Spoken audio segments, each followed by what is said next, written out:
he was the individual that somehow was this person who was so sexually interested in her. And oh, by the way, she wasn't. It's not her fault that any of this happened. Of course none of it is her fault.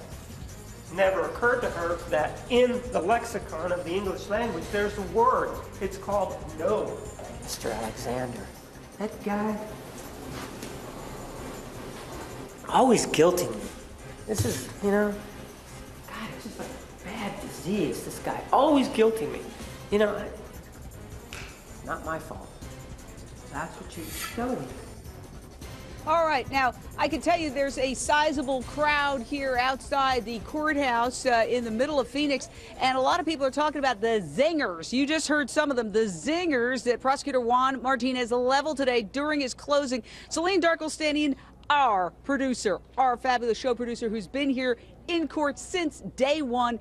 Those zingers, people were chuckling in court at some of them. Tell us about it. That's right, Jane. It was pretty funny at certain points of Juan Martinez's closing arguments. At one point he said, I didn't know skateboarders carried screwdrivers, and you know, he really kind of brought it home, but he also was very sarcastic at certain points. But I think the sarcasm worked in court, and it really drove the point home to everybody. And at certain points it was very serious in the courtroom. We saw the autopsy photos, and it was a very solemn mood in the courtroom. The entire family was crying. It was a very difficult day. I just talked to one of them as they were exiting the courtroom, and they said that they were too overcome with emotion to even speak, that today was a really difficult day for them.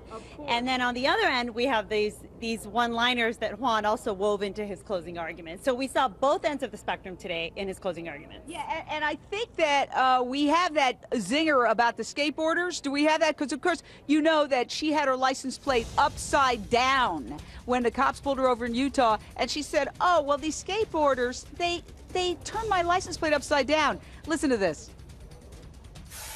It seems that there's this coincidental horde of skateboarders in Pasadena. That's the way the kids are there in Pasadena. They go in hordes, these skateboarders. And this horde of skateboarders, well, they carry screwdrivers. That's one of the things. If you're going to be in this horde of skateboarders, you have to have a screwdriver. That's what you got to do. Or else you're not allowed in this particular club out in Pasadena.